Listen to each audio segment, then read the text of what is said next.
Assalamualaikum warahmatullahi wabarakatuh. Alhamdulillah, wassalatu wassalamu ala sayyidina maulana rasulillah wa ala alihi wa ashabihi wa man tabi'ahu wa nasarahu wa wala amma ba'da. Fa nawayna ta'alluma wa ta'lima wa tadhakkura wa tadhkira wa nafa'a wal intifa' wal ifadata wal istifadah wal hatha 'ala tamassuki bi kitabillahi wa sunnati rasulih sallallahu alaihi wa alihi wa sahbihi wa sallam wa du'a ila al-huda wa dalalata 'ala al-khair ibtigha' mardatillahi wa qurbihi wa thawabih. Subhanaka la ilma lana illa ma 'allamtana innaka antal alimul hakim wa la hawla wa la quwwata illa billahil aliyyil azim. Allahumma inna na'udzubika min ilmin la yanfa', qalbin la yakhsha', nafsin la tashba', 'ainin la tadma', 'amalin la turfa', wa min du'ain la istajabu laha bi rahmatika ya arhamar rahimin. Allahumma inna nas'aluka al-ilma ladunni wal masyraba as-safiyal hani ya wahhabu ya ghani. Allahumma la sahla illa ma ja'altahu sahla wa anta taj'alul hazana idza syi'ta sahla. Allahumma sahhil lana hifdzal ulum wa hab lana wasi'atil fuhum bi jahi nabiyyikal ma'sum.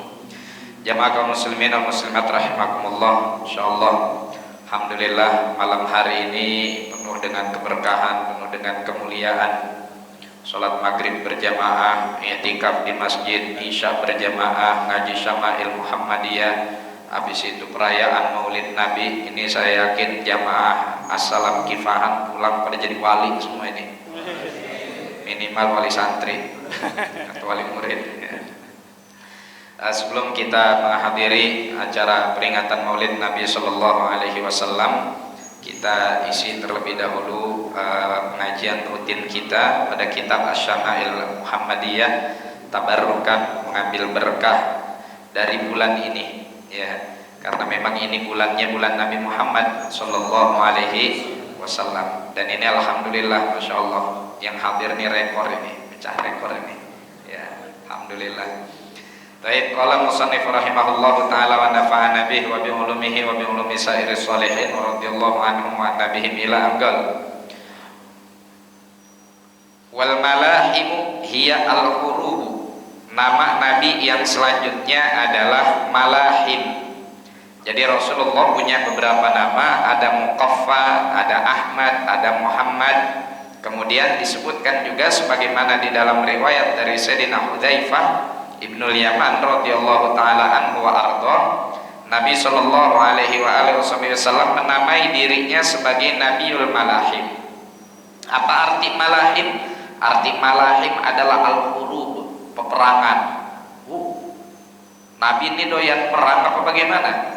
Katanya rahmatan lil alamin, katanya akhlaknya santun. Kok menamai dirinya dengan nama Nabi peperangan? Fa fi tasmiyatihi sallallahu alaihi wasallam nabiyal malahimi isyaratun ila ma bu'itsa bihi minal qitali bis-saif. Dalam penamaan Nabi Muhammad dengan nama Malahim ada sebuah isyarah bahwasanya memang Rasulullah Shallallahu Alaihi Wasallam diutus oleh Allah yang mana salah satu syariatnya adalah berperang dengan menggunakan senjata. Walam yujahid nabiyyun wa ummatuhu qattu ma jahada sallallahu alaihi wasallam wa ummatuhu. Dan tidak ada nabi sebelum Nabi Muhammad yang berperang, berjihad, ya, baik bersama umatnya itu seperti berjihadnya Rasulullah Shallallahu Alaihi Wasallam bersama umatnya. Pertanyaannya sekarang, bagaimana bisa Rasulullah sosok yang rahmatan lil alamin kok menamai dirinya sekaligus membawa tugas untuk berjihad dengan senjata? Seakan-akan ini bertolak belakang. Nabiur Rahmah, Nabi penuh dengan kasih sayang. Nanti pasti kita dikisahkan oleh para habaib kita tentang sayangnya Nabi kepada umat manusia. Kalau sayang, kenapa harus ada jihad? Kalau sayang, kenapa harus ada angkat pedang? Kalau rahmah, kenapa harus ada peperangan? Maka para ulama menjawab, yang pertama, jihadnya Rasulullah dengan peperangan itu adalah salah satu bentuk rahmatnya. Gimana logisnya atau gimana logika kita untuk memahami ini, kok bisa peperangan disebut sebagai rahmat, peperangan disebut sebagai kasih sayang? Maka kita lihat dulu jihadnya Rasulullah Shallallahu Alaihi Wasallam itu kayak apa sih sebetulnya? Jihad yang hakiki yang dibawa oleh baginda Nabi itu kayak apa? Ini waktu jangankan 1 jam, 2 jam aja gak cukup untuk ngebahas ini. Kan Syaikhul Masyayikhina, guru dari para guru-guru kami, Al-Imam Syahid Al-Allamah Sidi Syekh Muhammad Said Ramadan Al-Buti, beliau menulis kitab namanya Al-Jihad fil Islam Kaifa nafhamuhu wa kaifa numarisuhu. Jihad di dalam Islam, bagaimana sih sebetulnya jihad yang harus kita fahami, dan bagaimana sebetulnya jihad itu kita praktekkan. Itu beliau menulis kitab itu hampir 300 halaman, ya, hampir 300 halaman. Jadi kalau kita bahas materi khusus tentang jihad 1 jam aja belum tentu cukup, ya, apalagi cuma sisa 20 menit sampai nanti kita mulai maulid. Wal khulasah, ringkasannya, ya, secara ringkas saja kita sampaikan. Jihad Nabi Shallallahu Alaihi Wasallam yang pertama bentuknya yang dengan peperangan, ya, jihad yang dengan perang angkat pedang, bukan jihad dengan makna yang lain. Kalau jihad dengan makna yang lain banyak. Bapak datang keluar dari rumah sekarang aja dia lagi jihad nih. Man kharaja fi talabil ilmi fahuwa fi sabilillahi hatta yarji'a. Barang siapa yang keluar menuntut ilmu, ngaji, hadir majelis dzikir, hadir maulid, ya, maka dia berada di jalan Allah sampai dia pulang. Maka kalau ada orang lagi belajar matinya mati syahid, ya. Ada yang mau mati syahid kan nih malam ini? Ayo. Ya, yang mau mati syahid, mumpung belum pulang. mumpung belum pulang. Ya. Bukan jihad yang ini yang sedang kita bahas, karena Nabi malah di sini adalah yang jihad dengan senjata. Jihadnya Nabi Shallallahu Alaihi Wasallam dengan senjata itu diperuntukkan dalam kondisi satu, himayatud daulah, menjaga negara, ya, menjaga negara, menjaga kehormatan, menjaga tanah air. Dari siapa? Dari kafir harbi, dari orang-orang kafir yang memang datang ke negara kita mengangkat senjata. Ini jihad yang dikerjakan oleh Rasulullah SAW dalam perang Badar, dalam perang Uhud, dalam perang Khandaq, dan beberapa perang yang lainnya. Yang kedua, jihad mengangkat pedang apabila Rasulullah keluar dakwah secara baik-baik, kemudian diperangi di sana, diperangi di tempat dakwah tersebut, seperti perangnya Rasulullah dalam perang Khaybar. Rasulullah datang ke sana pengen berdakwah, tapi malah diperangi. Oleh siapa? Oleh kafir harbi. Ya, ini dua perilaku jihad yang sesungguhnya. Adapun kalau seandainya yang memerangi kita adalah saudara sesama muslim, walaupun dia dipersenjatai oleh orang-orang kafir harbi, maka nggak ada jihad di situ. Yang ada dalam bab fikih namanya daf'us syiyal, pakai shad.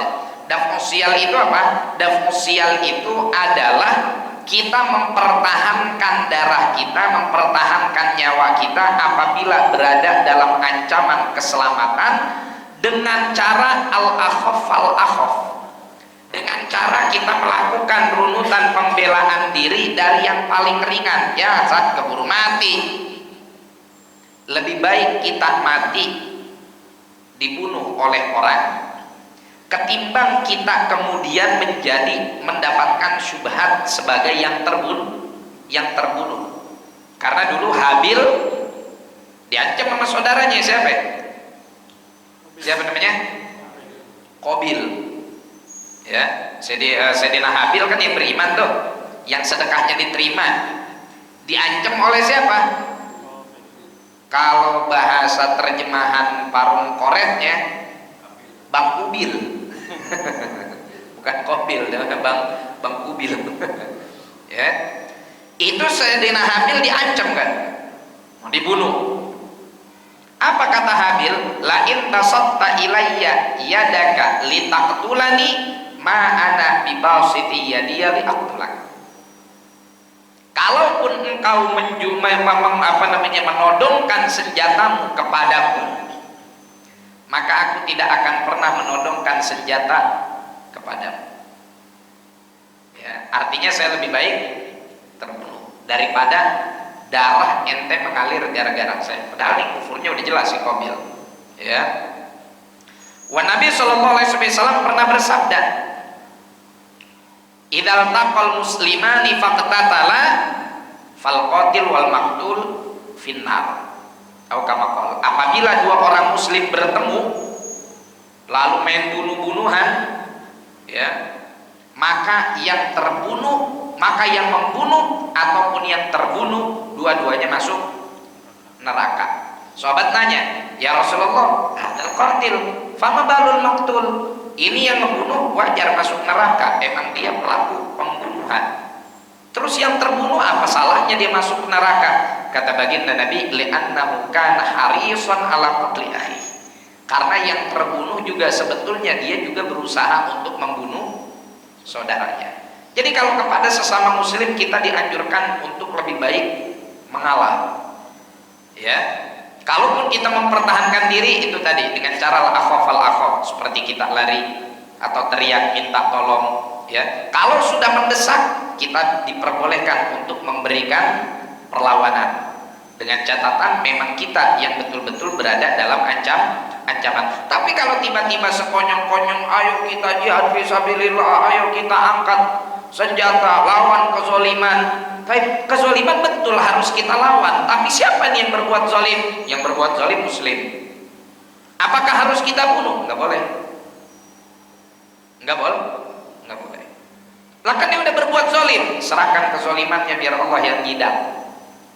Karena kita enggak diperbolehkan oleh baginda Nabi sallallahu alaihi wasallam untuk membunuh orang yang beriman. Sezalim apapun dia, kecuali memang orang yang memiliki wewenang untuk itu. Ya, kayak Algojo yang sudah di-SK-kan oleh negara untuk mengeksekusi pelaku jarima, pelaku dalam hal kisos misalkan, dia nggak masalah. Kenapa? Karena memang diberi wewenang oleh syariat.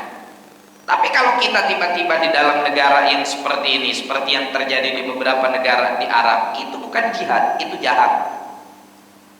Ya, itu bukan jihad, itu jahat. Karena nggak ada kita ngebunuh sesama muslim. Muslim yang satu dengan muslim yang lainnya, hartanya haram untuk diambil, darahnya haram untuk ditumpaskan. Al-muslimu man salim al-muslimuna min lisanihi wa yadihi. Muslim yang benar adalah yang muslim yang lain selamat dari omongannya, selamat dari perbuatannya.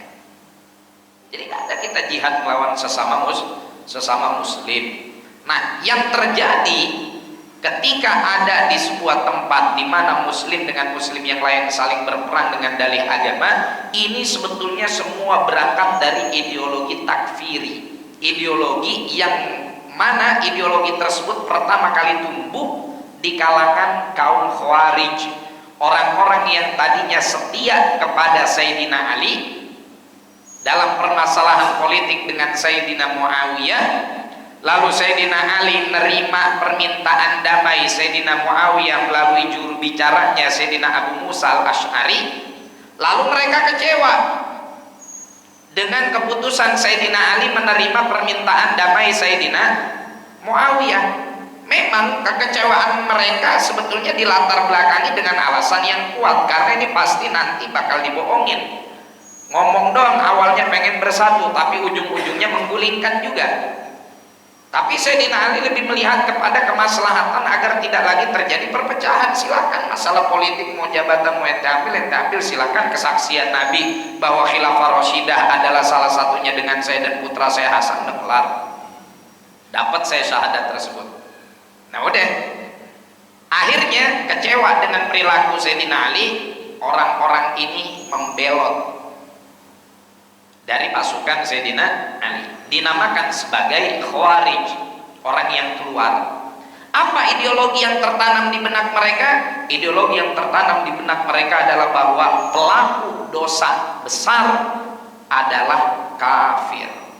Kita Ahlus Sunnah wal Jamaah, pelaku dosa besar kita tidak kafirkan selama dia masih meyakini bahwa yang dia lakukan itu adalah haram. Kecuali kalau yang dia lakukan dia yakini halal, baru murtad. Orang bilang zina halal, minum khamr halal, baru murtad. Tapi kalau dia tahu zina itu haram, khamr itu haram, cuman tetap dia kerjain, maka dia masih masuk dalam koridor iman. Nah, karena mereka menganggap orang yang berbuat dosa besar sebagai orang kafir, kemudian mereka beranggapan bahwa orang kafir mana aja kudu dibunuh. Nah, ini bahaya. Nabi sibuk islamin, ini sibuk ngafirin. Kan berbeda visinya sama Nabi. Nabi sibuk untuk seminimal mungkin terjadi jatuhnya korban dalam setiap jihad. Ini malah semaksimal mungkin ada korban. Jadi visi jihadnya aja, jangankan visinya, perilakunya aja udah nggak benar. Apalagi kalau jihad yang dia lakukan di negeri Darussalam, Darul Islam, di negeri yang mayoritas kaum muslimin, atau ada kaum muslimin di situ, kemudian dia teriak-teriak angkat senjata, mari kita berperang. Nggak ada. Ini semua ideologi takfiri yang tidak diadopsi oleh Ahlus Sunnah wal Jamaah, yang tidak ada dalam akidah Ahlus Sunnah wal Jamaah. Nabi SAW dalam perang Badar, siapa yang duluan mulai? Dan apakah lawannya ada orang Islam di sana? Dari pasukan yang datang dari Mekah? Enggak, semuanya kafir harbi.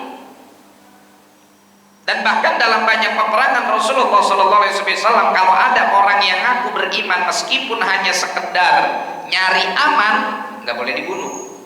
Makanya dulu Sayyidina Usamah bin Zaid pernah nyesel banget, gara-gara pas beliau jihad perang, menang, pedang di leher musuh. Begitu tinggal nebas doang, ini musuh bilang apa? Asyhadu alla ilaha illallah wa asyhadu anna Muhammadan Rasulullah. Apa yang dilakukan Sayyidina Zaid? Bacot sia. Masa kata mah, cuman sekedar pengen menghindar. Kadek siapa yang bunuh langsung, ditebas sama Sayyidina Usamah. Padahal udah ngucapin syahadat. Balik ke kemah, berita ini nyampe kepada Rasulullah. Hadis diriwayatkan di dalam banyak kitab hadis, ya, di Kutubus Shihah, di Riyadhus Shalihin juga ada. Berita ini nyampe kepada baginda Nabi Shallallahu Alaihi Wasallam. Tahu apa ucapan Rasulullah? Apakah Rasulullah membenarkan tindakan Sayyidina Usamah yang sebetulnya logika kita juga sependapat dengan Sayyidina Usamah? Orang udah terpojok, takut mati, maka apa yang diusahakan? Nyari aman, nyari selamat. Apa nih kira-kira yang bisa bikin saya selamat? Oh iya, kalau di Islam kan yang bikin selamat ucapin syahadat, diucapin tuh syahadat. Artinya ucapan syahadat yang diucapkan si musuh tersebut benar dari hati gak? Dari hati gak Pak? Enggak, sama pikiran kita sama pikiran Sayyidina Usamah. Tapi apa kata Rasulullah? Afala syaqaqta ala qalbih? Emang lu ngebet hatinya? Ya. Emang ente belek hatinya, apa ente tahu isi hatinya dia emang cuma pengen nyari selamat? Kalau emang orang udah ngucapin syahadat, udah terima syahadatnya. Dia mau ngucapin dari hati ke kagak, kayak itu mau urusan dia dengan Allah. Jawaban Sayyidina Usamah sampai nangis. Andai saja kejadian itu terjadi, saya belum masuk Islam. Maksudnya apa? Saya udah masuk Islam, kejadian itu terjadi, rasanya nyesel. Ya. Masa kok saya gak paham betul mengamalkan Islam? Wah, sekarang apa yang terjadi? Jihadnya di mana? Di masjid. Orang lagi ngaji dibom, orang lagi ngaji ditembak. Muslim yang meninggal ya, ngapain? ada jihad Rasulullah Sallallahu Alaihi Wasallam di dalam masjid. Masjid yang mana yang pernah diperangi oleh baginda Nabi? Ada masjid namanya Masjid Dirar. Ada masjid namanya Masjid Dirar. Kaum munafikin. Apa perilaku Nabi Sallallahu Alaihi Wasallam terhadap orang-orang tersebut? Dibom. Nabi Sallallahu Alaihi Wasallam nggak pernah jihad di dalam masjid. Wah, Masjid Dirar itu masjidnya orang-orang munafikin, itu pun dikhususkan menjadi khususiyah Rasulullah, wahyu dari Allah Subhanahu wa taala untuk kemudian mengecualikan masjid tersebut. Artinya ini masjid emang masjid bikin bahaya. Ini masjidnya orang-orang munafikin. Yang kita nggak boleh kemudian mengkiaskan dengan masjid-masjid yang ada pada kita saat ini dengan masjid tersebut, karena itu khususiyah Rasulullah Shallallahu Alaihi Wasallam. Ini yang pertama, nggak ada jihad lawan sesama muslim. Ahlul qiblah semua darahnya haram untuk didolimi. Jihad melawan kafir pun hanya pada kafir harbi, kafir yang emang datang ke kita bawa senjata untuk perang sama kita. Kayak saudara-saudara kita yang ada di Palestina. Semoga Allah Subhanahu wa taala senantiasa menumpaskan Zionis yang zalim yang ada di sana. Nah, itu baru tuh mereka masuk datang ke negeri Palestina membawa senjata, memusuhi, menghancurkan dan macam-macam. Itulah yang harus diperangi. Kalau orang kafir datang ke kita nggak bawa senjata, biar kata dia rekreasi dengan kemaksiatan yang ada di Bali sekalipun atau yang ada di daerah-daerah lain, haram darahnya untuk ditumpaskan. Karena kafir itu ada 4 jenis, Pak. Ada kafir harbi, ini yang boleh kita perangi, yang datang ke negara kita ngerabecok, ya, bawa senjata menghancurkan kita. Ada yang kedua kafir dhimmi. Kafir dhimmi itu kafir yang senegara sama kita. Kalau dalam konteks fikih saat ini, mereka yang satu kewarganegaraan dengan kita. Ini nggak boleh disakiti. Kata Nabi, man ada dhimmiyan faqad adani. Orang yang menyakiti kafir dhimmi berarti dia telah menyakitiku. Makanya hati-hati. Kalau kita punya tetangga non muslim, jangan pernah rasis sama mereka. Ya, jangan kemudian kita menganggap diri kita yang iman betul lebih mulia daripada yang tidak beriman. Tapi jangan kemudian merendahkan orang lain. Merendahkan orang lain itu bikin orang lain jadi jauh. Sehingga muncul di benak mereka, muslim sok banget. Pak, di Amerika dan di Eropa itu penyebab tertinggi orang memeluk agama Islam itu bukan sains. Ada pengaruhnya dalam sains, dalam mukjizat Al-Quran ada pengaruhnya. Tapi pengaruh terbesar apa? Akhlak, etika. Itu pengaruh terbesar yang bikin orang-orang jadi pada masuk Islam di Eropa dan di Amerika. Yang sains sedikit, yang disebabkan oleh mukjizat Al-Quran yang ada dalam sains itu sedikit. Tapi kebanyakan adalah mukjizat Al-Quran yang ada di dalam akhlak setiap perilaku muslim. Gak usah kita berbuat rasis apa segala macam, ngatain orang Cina lah, ngatain orang Nasrani lah. Mohon maaf, kalau nggak ada ngecek, ada maulid nggak? Nggak ada. Tuh tadi mau maulid ngecek soundnya apa? Cek sound. Iya nggak? Jadi jangan rasis, jangan rasis. Ada peran mereka di sound system kita. Baik sama tetangga yang yang muslim, yang non muslim, apalagi yang muslim, ya. Bahkan kita juga jangan mudah untuk terprovokasi framing yang ada di media. Jangan mudah terprovokasi. Ada beberapa perilaku muslim yang melanggar kesepakatan dalam negara sehingga mereka kemudian ditertibkan oleh pemerintah negara tersebut. Nah, kadang-kadang media ekstrem ini memframingnya apa? Oh, pemerintah ini menindas minoritas muslim. Padahal bukan menindas, menindak. Beda loh ya antara menindas dengan menindak. Kenapa ditindak? Karena berbuat salah, ingin mengacaukan negara. Nah itu. Jadi disinilah kita penting memahami makna jihad yang sesungguhnya. Kemudian jihad jenis yang lain ada banyak. Insya Allah mudah-mudahan ada waktu Yang lain di lain kesempatan kita sambut malam hari ini dengan penuh kebahagiaan, dengan penuh rasa syukur, dengan penuh rasa gembira.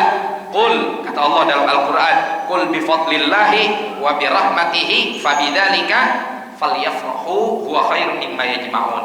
Katakanlah wahai kekasihku kepada umatmu, dengan karunia Allah dan dengan rahmatnya lah hendaknya mereka berbahagia. Jadi kita disuruh bahagia dengan karunia Allah dan juga dengan rahmat Allah. Apa karunia Allah? Iman, Islam, sehat, nggak ada utang, punya duit. Itu adalah fadlullah. Rahmat Allah apa? Rahmat Allah yang paling besar adalah Nabi Muhammad sallallahu alaihi wasallam, wa ma arsalnaka illa rahmatan lil alamin. Jadi kita ngerayain Maulid Nabi emang disuruh sama Allah. Orang ngerayain itu kan karena senang. Ada tuh orang cemberut merayakan. Ada tuh orang kesel dia bikin selebrasi. Nggak ada, di mana-mana orang selebrasi itu, orang merayakan itu karena senang. Bapak ngedupak bolanya gol, teriak-teriak senang. Kenapa? Karena ada gol. Ya, yang kejebolan teriak-teriak selebrasi enggak. Yang ada teriak-teriak apa itu? Nololin kiper. Ya, latihan mulu menang kagak. Latihan mulu menang kagak. Jadi karena ada anugerah kita disuruh senang. Ya, nah Rasulullah adalah anugerah terbesar dari Allah buat kita, maka kita disuruh senang oleh Allah. Jadi kalau kita ngerayain Maulid Nabi itu bagian dari rasa senang kita terhadap anugerah Allah.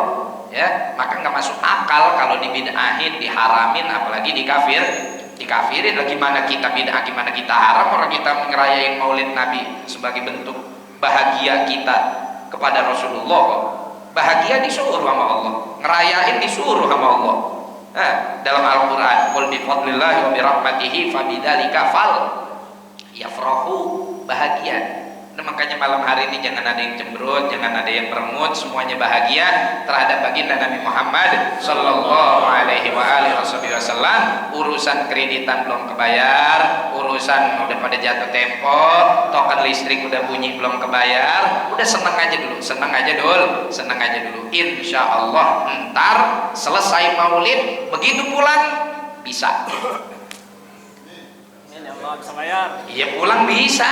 Pulang masa kagak bisa? Belum pada punya kaki sih. Bisa kebayar. Amin ya rabbal alamin. Al-Fatihah bil qabul wal iqbal wassalamu lillah wa ala hadrati sayyidina Rasulillah sallallahu alaihi wasallam wa bilal badrul mutalal mutala iftanina futuh arifin warzuqna kamal ikhlas wa kaina taqaddama ala qadami nabi bilamin ala hadhihi niyyah wa kullinatin salihah ila hadratin Nabi Muhammad sallallahu alaihi wasallam bisiril Fatihah. A'udzu billahi minasyaitonir rajim. Bismillahirrahmanirrahim. Alhamdulillahirabbil alamin arrahmanir rahim maliki yaumiddin. Iyyaka na'budu wa iyyaka nasta'in. Ihdinas siratal mustaqim. Shiratal ladzina an'amta 'alaihim ghairil maghdubi 'alaihim waladdallin. Amin. Subhanakallahumma bihamdika asyhadu an la ilaha illa anta astaghfiruka wa atubu ilaik. Wal 'afwu minkum. Assalamualaikum warahmatullahi wabarakatuh. Waalaikumsalam.